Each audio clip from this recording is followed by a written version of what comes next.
آج کی ویڈیو میں ہم 1935 کا ایکٹ، اس کے بعد آل انڈیا مسلم لیگ 1926 سے لے کر 1936 تک کیسے رہی، اور ہندوستانی صوبائی انتخابات 1937 جو ہیں وہ، اور ان کے بعد جو تحقیقاتی رپورٹیں ہیں وہ ہم آج پڑھیں گے۔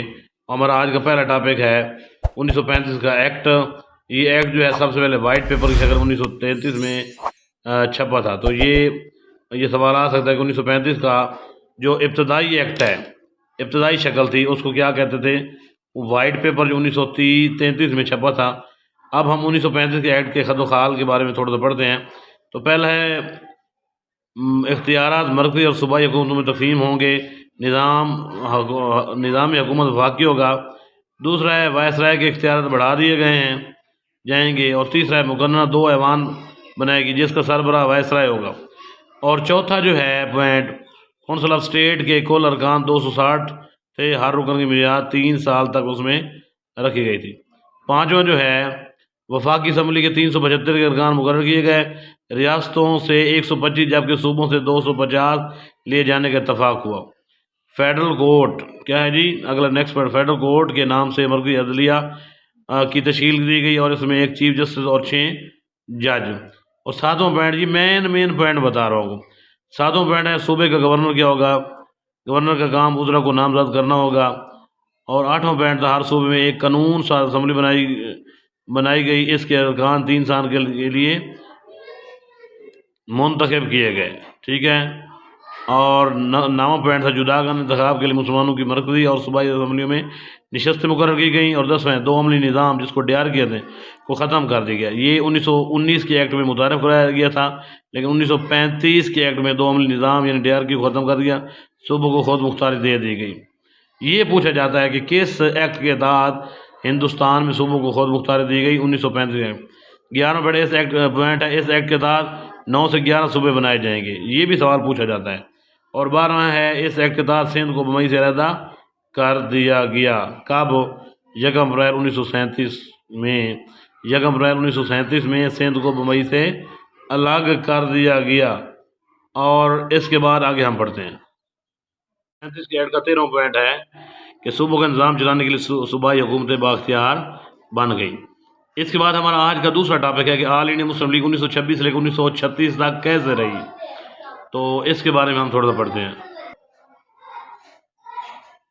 تو آل انڈیا مسلم لیگ دہلی تجاویز اور سیمن کمیشن کے بائیکاٹ کے بعد 1937 میں مسلم لیگ 2 حصوں میں منقسم ہو گئی، تقسیم ہو گئی۔ ایک کا نام تھا جناح گروپ اور دوسری مسلم لیگ کا نام تھا شفیع لیگ۔ ان میں تھوڑے بہت تنازعات بھی رہے۔ 1929 میں قائد اعظم کے 14 نکات کے بعد ختم ہو گئے۔ جب قائد اعظم انگلستان چلے گئے تو مسلم لیگ کمزور ہو گئی۔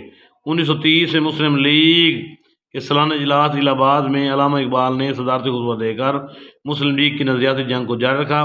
مسلم لیگ کی کمزور حالت کو دیکھتے ہوئے قائد اعظم 1934 میں لندن سے واپس آ گئے، اور بعد میں انہوں نے مسلم لیگ کو بہت زیادہ فعال کیا۔ اچھا، پھر مسلم لیگ کے بارے میں، یہ تو تھا مسلم لیگ کے بارے میں۔ اس کے ساتھ جو ہے ایک چھوٹا سا ٹاپک ہے مسلم اسٹوڈنٹ فیڈریشن 1937 میں بنائی گئی، جس کے بانی جو ہیں راجہ صاحب آف محمود آباد تھے، اور ان کا اصل نام تھا عامر احمد خان۔ راجہ صاحب آف محمود آباد کا اصل نام تھا عامر احمد خان، اور اس کا قیام جو ہے مسلم اسٹوڈنٹ فیڈریشن یعنی MSF کا قیام چنائی میں عمل میں لایا گیا۔ یہ بھی ایک ٹاپک تھا، میں نے کہا چلو یہ بھی آپ کو بتا دیتا ہوں۔ اس کے بعد اگلا ٹاپک ہے ہمارا آج کا، تو ہندوستانی صوبائی انتخابات 1937۔ تو 1935 کے ایکٹ کے تحت فروری مارچ 1937 کو صوبائی اسمبلی کے انتخاب ہوئے۔ اس میں تمام سیاسی جماعتوں نے حصہ لیا۔ کانگریس نے سب سے زیادہ نشستیں لیں۔ برصغیر کے 11 صوبوں میں سے 7 صوبوں میں کانگریس نے برتری حاصل کی۔ پنجاب میں سر سکندر ریاض، سندھ میں سر غلام ہدایت اللہ، بنگال میں مولوی فضل الحق نے مخلوط وزارتیں قائم کی۔ صوبائی نشستیں 1585 میں سے کانگریس نے 715 نشستیں حاصل کر لیں، اور پنجاب میں مسلم لیگ کے 12 میں سے 2 امیدوار راجہ غضنفر علی اور ملک برکت علی کامیاب ہوئی۔ اور نومبر 1939 میں کانگریس اور انگریزوں کے درمیان دوسری عالمی جنگ میں اختلافات کی وجہ سے وزارتوں سے مستعفی ہونا پڑا۔ مسلم لیگ نے قائد اعظم کی ہدایت پر یوم نجات 22 دسمبر 1939 کو منایا، یعنی جس کو ڈے آف ڈیلیورنس کہتے ہیں۔ یہ قائد اعظم کی ہدایت پر مسلم لیگ والوں نے ڈے آف ڈیلیورنس منایا تھا۔ تو 1937 کے بعد کچھ تحقیقاتی رپورٹیں ہیں، وہ ہم پڑھتے ہیں۔ پہلی رپورٹ ہے پیر پور رپورٹ۔ پیر پور رپورٹ کانگریس وزارتوں کی زیادتی پر مشتمل تھی۔ کمیٹی کی رپورٹ پیش کرنے والوں کے سربراہ راجہ سید محمد مہدی آف محمود آباد تھے۔ 15 نومبر 1938 کو کمیٹی نے اپنی رپورٹ پیش کی جس کے 96 صفحات تھے۔ اس رپورٹ کے مطابق کانگریس وزارتوں کے درمیان مسلمانوں پر بہت ظلم ہوئے، مثلا گائے کی قربانی پر پابندی، اذان پر پابندی اور گائے کی تصویر کے سامنے طلباء کا کھیلنا۔ یہ جب کانگریس کی وزارتیں رہیں تو اس کے بارے میں جو تحقیقاتی رپورٹیں شائع ہوئی تھیں ان کے بارے میں۔ اور دوسری رپورٹ ہے شریف رپورٹ۔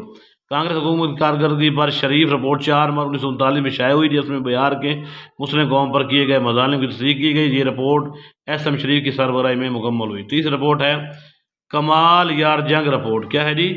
کمال یار جنگ رپورٹ۔ تو کانگریسی وزارتوں کے اختتام کے بعد محمدن ایجوکیشن کونسل نے کانگریسی وزارت کے دور کی تعلیمی پالیسیوں کا جائزہ لینے کے لیے نواب کمال یار جنگ کی سربراہی میں ایک کمیٹی قائم کی جس نے اپنی رپورٹ 1939 میں شائع کی جسے کمال یار جنگ رپورٹ کہتے ہیں۔ اس میں مزید یہ لکھا گیا کہ ہندوؤں نے وارث سکیم کے ذریعے مسلمانوں کی تہذیب و ثقافت کو ختم کرنے کی بھرپور کوشش کی گئی ہے، ٹھیک ہے، یعنی وارث سکیم میں کے ذریعے مسلمانوں کی تہذیب و ثقافت کو ختم کرنے کی بھرپور کوشش کی گئی ہے۔ کانگریس کی مسلم مخالف تعلیمی پالیسیوں کے حوالے سے یہ رپورٹ بہت اہمیت کی حامل ہے۔ اور آخری رپورٹ ہے Royal commission report. Royal commission report 1939 میں کانگریس نے رائل کمیشن کا مطالبہ کر دیا جس کا مقصد کانگریس کا اصل چہرہ لوگوں کے سامنے لانا تھا اور انگریزوں کے ساتھ بہتر تعلقات قائم کرنے تھے۔ تو یہ تھے آج کے ٹاپک 1857 سے 1947 تک۔ تو ہم نے انشاءاللہ 1947 تک پہنچنا ہے۔ ان نوٹس جو ہیں یہ تھوڑے سے گو مدھم نظر آ رہے ہوں گے لیکن ان کے آپ اپنے ہاتھ سے نوٹس بناتے ہیں۔ تو آج کے لیے اتنے کافی۔ خدا ہم سب کا حامی ناصر، خدا حافظ۔